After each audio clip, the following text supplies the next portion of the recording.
Welcome to the Grand Compendium. Today I have two stories for you. One of a Vampire the Masquerade game that went horribly wrong due to metagaming, power gaming, and railroading. And another story of a DM who crossed some boundaries and tried stealing the spotlight from his players. Let us begin. Our first story is titled A Tale of Power Gaming, Railroading, and Metagaming in the Masquerade. I want to preface this by saying this was the only game of Vampire the Masquerade V5 I've played so far, and after this I didn't want to return to the game because I figured most tables would behave similarly. This was also the first actual bad experience I had with an RPG table, so it was one more reason for me to think that this game was not the one for me. I decided to share this story here to bring some entertainment to you guys, but as well as to understand if this was just a bad table, or if this is how VTM is supposed to be ran. If so, I'm glad I got out early, before getting more invested. Back in 2024, I was back in my hometown, and I was going to be there for like a year or so. I was really getting into RPGs, and at the time, I wanted to get into more roleplay heavy games, since all I had before was more combat-focused ones. I ended up finding a VTM table to be, which really sounded interesting because I had heard that VTM was more roleplay centered, and given the somber tone, it would be a fun change of pace. The people on the table aren't really memorable. There was one Hakata and a Ventru, the other players don't matter as much, but the person of interest in this story really is the GM, which will be referred to as such. I got the book from the GM and started reading a bit about the world, and the whole masquerade idea, and it all seemed like a lot of fun to roleplay in. I was really looking forward to it. Just for context, the DM introduces himself as an expert in VTM, has narrated a lot of different tables, has all the books and even a custom GM screen for VTM. So I'm thinking all the time, I must be in good hands, and if I need help in character creation, he will help me do so. He also mentions that having a strong build is super important, since without it you won't be able to do much. Which sounds like a lot of power gaming fantasy to me and not really a roleplay heavy situation. The GM gives us the actual setting. The story was set during the New Orleans Carnival, which was the only information that was given to us before the game start. And I started to picture my character, a swindler that was in town to make some money, and feed, out of the tourists in the city. Felt like an amazing concept to me. I looked at the clans, and the one that clearly stood out to be a match for this concept was Ravnos. To be fair to the GM, he told me that this was not a very beginner-friendly clan, but they could work it out if I chose to do it. As I really wanted to play a character more involved in social combat rather than physical combat, I decided to roll with it. I prepped my sheet and explained the concept behind it. Casimir Lacroix was a free spirit that roamed around the southeastern US, looking for an opportunity to score. He was a tarot reader and also a bit of a craftsman, and had gained a bit of a reputation doing so. Spent some points giving him level 3 fame, so he was supposed to be known by some folk in the New Orleans area. Naturally, he was all into the social skills. This is where the first problem came up. I couldn't find any Predator style that quite fit the character. I wanted him to use his fame to have a fixed clientele that came up to him for regularly scheduled private readings, where he would enthrall them and feed, and then send them on their merry way, thanking him for the session. The GM said sure, and that the one that mostly seemed adherent with that was the Sandman style. I agreed, given that it would allow me to do my thing, so I built the sheet around that. First session comes along, and the GM explains the basics of dice rolling and the skills in the game. Nothing too fancy. And then he proceeds to give each and every one of us an opening scene to introduce their characters. Most of it is set around us feeding, and some of the Camarilla-aligned characters get some additional information. The scene comes up to me, as I describe Casimir in the streets of New Orleans with a tent set up for his private readings. The GM asks what do I do, and I say I start announcing that the great Casimir was back in town, and it was an exceptional chance to get a private reading. He narrates a couple of girls hearing that and wanting to have a reading, and I roleplay my character lying to them, saying that they would need some sort of more intense session to remove the bad omens in their futures. When the actual part of inviting the victims into the tent comes up, he says, they aren't very eager to do it. Even when I roll mild successes in my persuasion checks. I tell him that I also happen to be famous in the region, and that it would make sense for them to have an interest in getting the reading. But the GM budges, saying that no person would actually get into a tent in the street in the evening. He pulls up my sheet and also points out that me having selected Sandman as the Predator style would mean that I would have to get to them in their sleep, and that this would not allow me to actually feed the way I intended, which is not the case as I learned later. I just say that he agreed with that being the way it would work, and he refuses, saying that the women are already gone and the scene is over. The session goes on as the Camarilla clans hear of a murder that happened in the outskirts of the city and decided to go investigate. The Kakata lives in a nearby crypt, so he just knows that the murder took place. Luckily for me, I was happening to pass by on my motorcycle and saw some commotion. I decided to stop and go invisible. I had unseen passage, since I had no clue who those people are. I was trying to silently approach the group of the other players, was invisible and had good stealth stats. And when they were approaching, I specifically mentioned I was not moving. When one of them, with Sense the Unseen, says that he randomly wants to check if anyone is eavesdropping, just to be safe. At the time, I didn't know this would be a contested check, but the GM just said that he was able to detect me. I just stand there trying to listen in to the conversation while the same player says out of character, "It's really stupid to pick unseen passage without silence of death," and signal to the others in character that they are not alone there. The scene ends with them saying, "Well, if someone is listening, we will be at X place in order to talk about this out loud in a crime scene." Cut to the next scene, me meeting up with the other players in said place, as they round me up and dismiss me for being a Ravnos.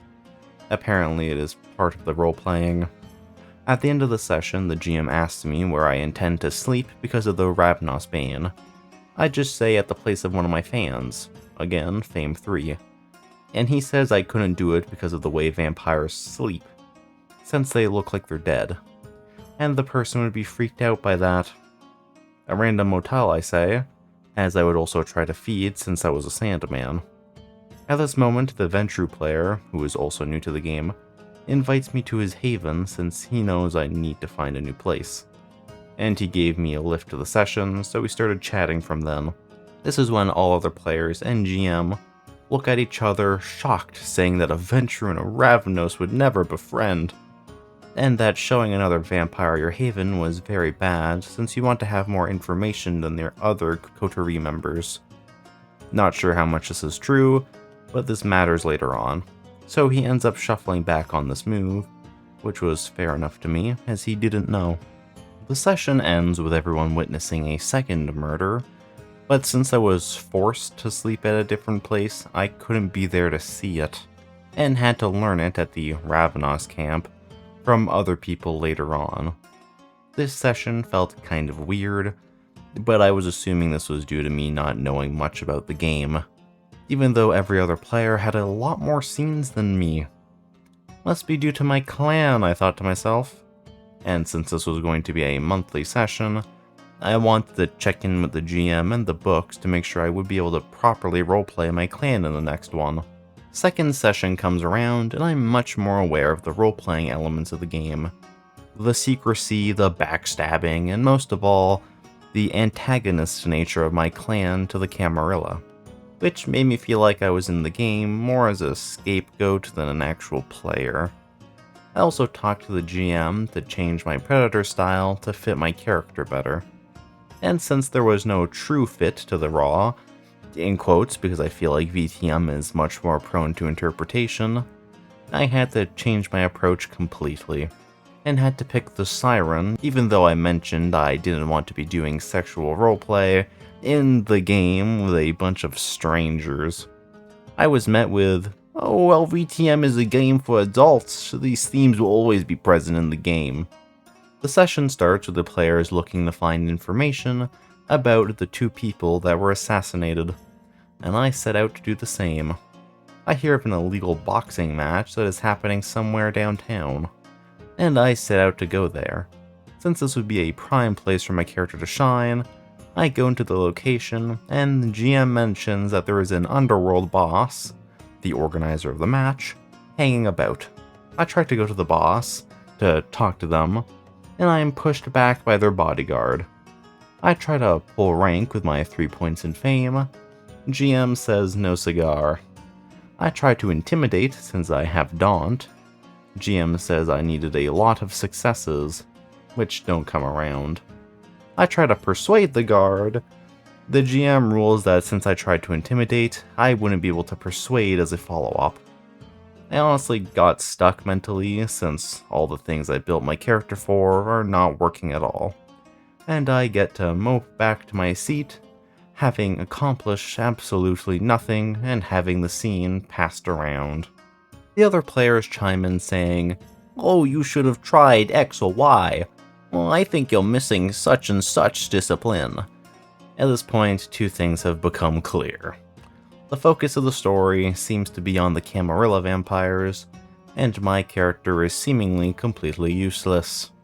I end up just zoning out for the rest of the session. The GM throws me a bone saying that I managed to seduce one of the women in the boss's entourage, and I'm able to feed to get information out of her. No rolls required here. The final straw comes when again, for some magical reason, I'm compelled to join the other players in a meeting to discuss what to do regarding the murders. We all sit in a room and start sharing information about what we know. I stay mostly silent since I should be playing a role not necessarily aligned with the majority of the players. And one of the players comes up to me and simply says, "I think you're not telling us everything you know," in a clear sign of metagaming. DM asks us to make contested rolls, and finally my points and social skills pay off as I beat her. She starts freaking out, saying I know something and that I should tell them in order to help the cause. And I look over to the GM in disbelief to her reaction. The GM says that since I rolled well, she couldn't tell I was hiding anything, and she got mad and said, out of character, "Can someone else try to see if he's lying?" Which they promptly try to do, and the GM allows. But all fail because of my good roll. When the session ended, I messaged the GM saying that I wasn't feeling like my character was working in the setting, and that I couldn't really see my part in the story. He admitted that it was being hard for him to fit a Ravnos in the story he had planned out, which he didn't tell me up to this point, but he assured me that it would get better moving forward. I wasn't even following the plot anymore, was not invested at all, and so I just sent a message to the group a week or so later, saying that because of scheduling issues, I wouldn't be able to make it anymore. To a monthly session, lol. So I just quit the group and never talked to them again. There is a silver lining to this story. This experience left such a bad taste in my mouth that I decided I was going to GM myself, for the systems I already knew and couldn't find any games for. And I ended up having a great Pathfinder 2nd Edition table that lasted up until the day I moved out of my town again. End of story. This wasn't the worst story I've ever read on this channel, but there were certainly some mistakes made by both the GM and the fellow players. The GM seemed more focused on entertaining his longtime players, or at least I think some of the players were already acquainted with the GM prior to that game, but I'm not totally sure. This isn't a very good mindset to have when you've got new players at the table. Your focus should be on highlighting them and making sure they're enjoying the game. Now, I don't think this GM is completely awful. He does some things I do agree with. Not letting ROP intimidate then persuade an NPC doesn't really make any sense, but also not giving them any other direction after that is completely unhelpful for them. Then letting the player get free info plus letting them feed was a nice gesture, though it was far too late by this point for it to make a difference. The players are only mildly problematic, but all these little issues pile up to be very irritating in my opinion. Telling a new player what features they should be taking, or telling them what actions they should take, is just annoying and condescending. No one likes being told what to do, especially in the context of a game that's theoretically meant to let you have fun. Then both the players and the GM pushing back against OP not wanting to play the character in a sexual way due to a single feature is just awful, especially when the player is uncomfortable with it. The logic that VTM is an adult game, so this is natural, is absolutely insane to me. Anyways, let's move on to the next story. Our second story is titled How to DM with Extreme Main Character Syndrome and Boundary Issues. Content warnings, antipathy, crossing in-game boundaries, main character syndrome, drama. I was, and still am, part of a table who had a particularly awful DM that we've since cut ties with. It is a game set in Exandria, and the chosen system is 5e. The DM got a copy of Explorer's Guide to Wildmount, and wanted to run the accompanying adventure found within for a set of players. For simplicity, there are 6, later 4, core players in this table. 3 players had to later drop due to story and character conflicts, and we picked up a new player near the end. This was the first time for some of us to play D&D. The main core of the party early on was a Water Genasi wizard/bard we'll just call Miss Waters, a human paladin/fighter we'll call Mr. Oath, a Spears, an Eladrin elf druid we'll call Miss Colors, and a human sorcerer I played we'll call Mr. Cards. These are placeholder names, not actual character names, as per the subreddit rules. There were 2 other players who quit very early due to life issues, not listing them beyond mention because of minor relevance. It's also relevant to note that these were live-streamed games, this detail of which will become important later in the story. It's worth keeping in mind that this is from my perspective, a single player in the group, and not every incident was witnessed by me. The start of the adventure went off fairly well. We made it a couple of sessions in with a little conflict outside of staging a mutiny. Due to some real bad history, Miss Waters and Mr. Horns had with the captain basically being a pirate and mistreating them. We planned out a mutiny and killed the captain. We managed to succeed, and we'd end second session as successful murder hobos headed to a tropical island for some supplies and to enjoy the beach. Third session is where things started to take a turn with the DM. From some minor things that were strange to starting to push the limits of our comfort. We went to have a beach episode, we needed swimwear, so we went to buy some.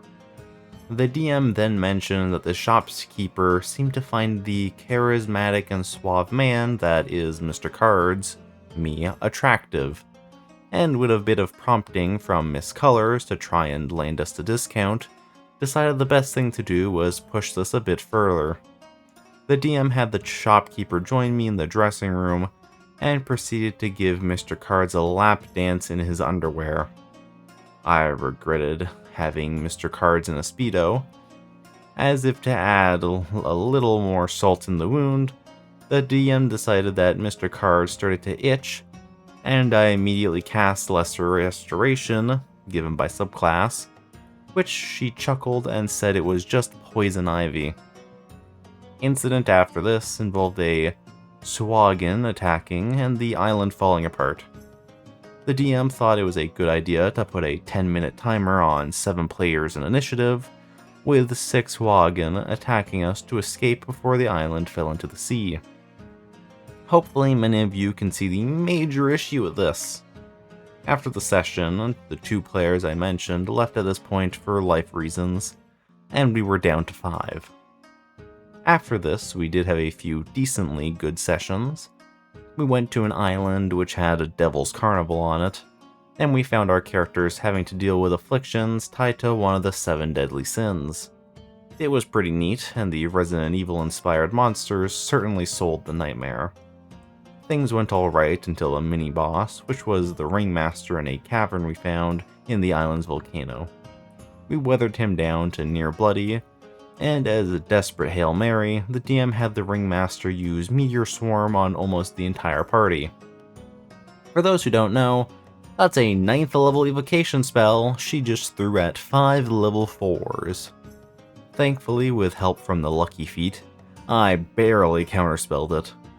Mr. Cards' smart mouth got him into trouble though, as he responded to the successful counterspell by taunting the ringmaster with a "Aw baby, what happened?"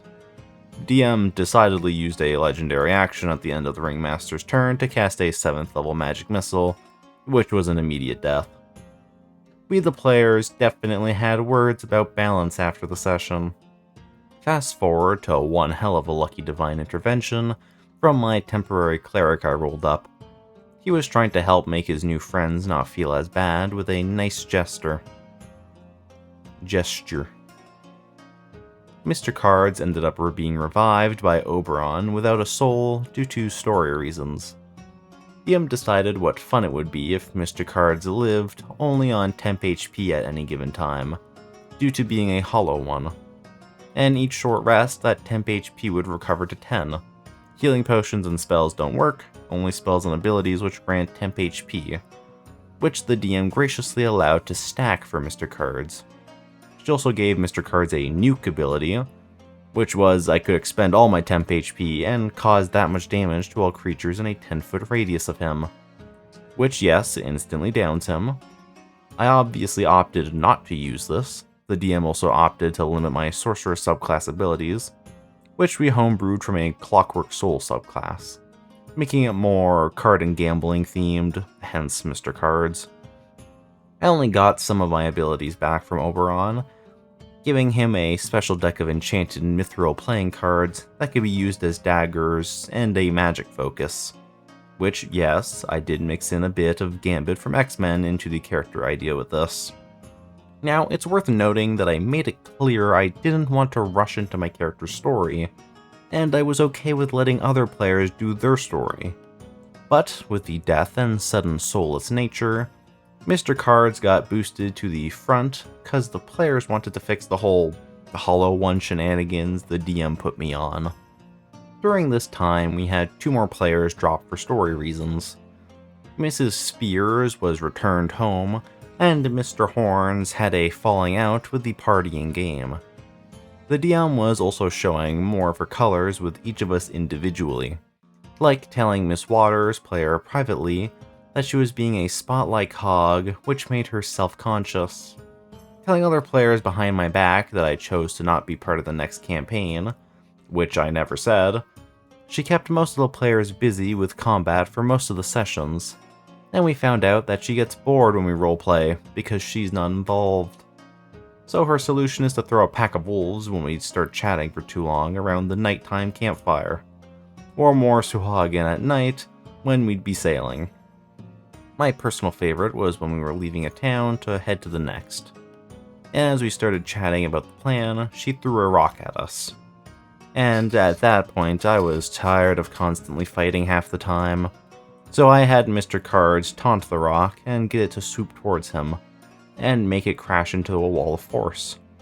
The DM started playing with some meta-knowledge after that, like when Miss Waters wanted to hold an action that required an enemy to come within 60 feet of her. The DM would acknowledge that, and then kept every single enemy out of the 60-foot range, wasting Mrs. Waters' turn. She barely asked for any skill checks, even when we were giving clear signs we wanted to do an ability or use a skill, like deception to lie to an NPC, or investigation when we'd asked to look for something, and getting Yeah, you won't see it. We finally get to a point in the story where we exchanged favors with one of Mr. Cards' underground contact within the Myriad. We were to attend a ball and watch over King Dwendal, who was attending. We got excited and decided we would get outfits for the ball and come up with some ballroom designs for the event. Part of this mission, Mr. Cards, with the aid of Miss Waters, went to speak with the hostess for the ball, posing as distant nobles from Taldore. We were to gather some information about the event, which the Miss Waters didn't have much faith in the deception, so she almost immediately dropped the act, which instantly put suspicion on Mr. Cards. And then before I knew it, the DM had the hostess arguing with Miss Waters, while constantly casting spells at Mr. Cards to hold him in place, not letting me get a word or action in at all. We had a prompt discussion during break about player agency and letting players actually do something, instead of rattling off for 2 to 3 solid minutes, spell after spell, not letting players do anything in response. Thankfully, the DM agreed to a redo, because we essentially railroaded into submission. We got the info, prepped, and went to the ball, which by the way was its own disaster, as the DM got bored as soon as the ball started, and we barely got to the floor. A couple of us started ballroom dancing, and then almost immediately spotted one of the patrons suddenly turned into stone. Jorhas burrowed deep into the territory with purple worms, and attacked the ball from the ground in, and attempted to attack King Dwendal. We ended session soon after saving the king, and once again had to have a discussion about letting players play a bit, as we barely got to enjoy the ball before all hell broke loose. As you can imagine, the characters never really got a chance to just take a break and chat. It literally took the DM falling asleep in her chair one session for us to get to roleplay our characters actually getting to know one another over pints at a tavern. We opened up for a solid 4 to 5 hours. This did not sit well with the DM, started using woe is me tactics to make us feel bad about her being a bad DM, saying things like, "Well, if the only time you guys have fun was without me, clearly I'm not a good DM." Which at that point we were still holding on to hope, and tried to offer advice so she could be more involved with the scene that didn't involve constant combat. She basically took this as a more criticism, and we later would find out that she would use these examples as a way to get people to believe we were bullying her. Pretty soon, things would come to a head as she brought in 2 more players, a Pallid Elf Warlock / Bard, we'll call Miss Royal, and a Changeling Paladin Fighter in Elf disguise, we'll name Miss Change. We would find out later that the DM wanted to bring these 2 into the game, so she could have people on her side and essentially show how mean her players are. While we were basically being praised by these 2 new players, the DM continued to show her colors by doing more unfair things. Some instances were things like when we were in an underground cult den, and while investigating, Mr. Cards wanted to investigate a bookshelf of the cult leader, and he was only allowed to go look at the shelves. Meanwhile, every other player was able to investigate more things around the chamber with much more agency. When I spoke up, saying that there was something I wanted to do with the bookshelf, I was basically told that I already took my turn in this room, so I couldn't, and we needed to move on.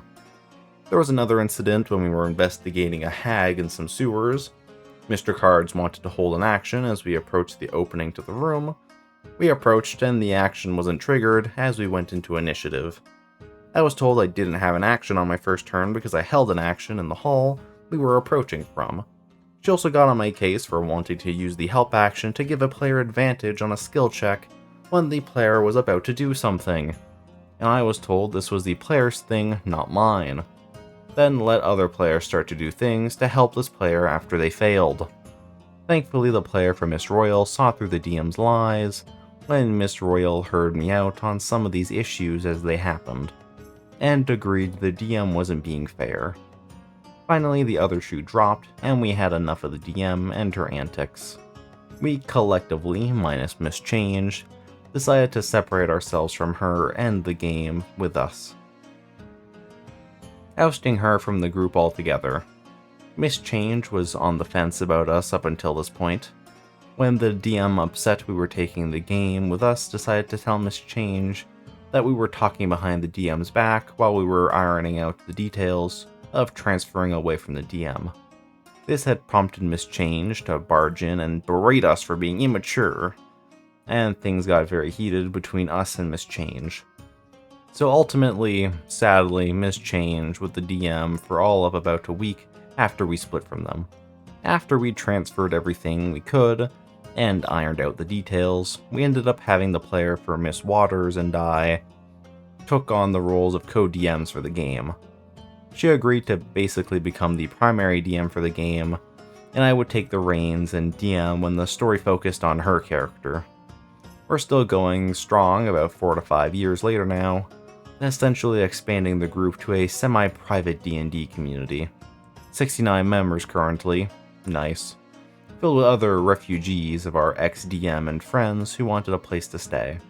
So this story has a happy ending, but it was such a stressful couple of years, and I'm fairly certain I developed anxiety because of her. I don't know how to really end something like this, so hope you all enjoyed what you can. Oh right, the cherry on top that I promised. The DM's decision to stream the game. We found out pretty much early-ish on. A big reason to why the DM wanted to stream was so she could not only generate ad revenue, but put on her resume that she was successfully running a D&D stream on Twitch. That's not the worst of it. She prioritized engagement with the audience no matter what was happening in the game.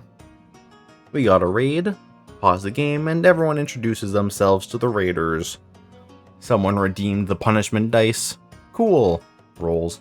Next session, we're having a Freaky Friday episode. We did continue streaming the game on a different channel, and we basically only kept the non-invasive redeems, like an audience member gave someone a healing charity, or an inspiration die, or redeem a mimic encounter, which could happen sometime within the next couple of sessions. End of story. There's a lot to unpack in this one. First off, don't give unsolicited lap dances to your players, in-game or out of game. As a DM, being bored during roleplay scenes is a sign, to me at least, that you aren't totally invested in the game. Because RP between the players gives you ample time to plan what's going to happen next. It's also sad that this party was missing out on so much RP that they just roleplayed drinking in a tavern for 4 to 5 hours while the DM was asleep. On stream on top of that, I think.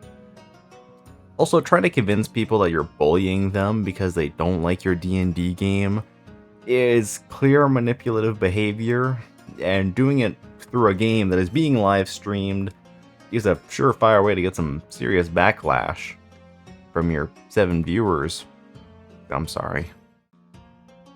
Also, the concept of having streamed the D&D campaign on Twitch written on a resume as a skill seems like an easy way to not get hired, though I may be crazy about that. Anyways, that's all. If you enjoyed, please like and subscribe, and I hope you have yourselves a good day. If you want to watch a D&D campaign without any horror in it, I urge you to go check out our own Heroes of Valeria.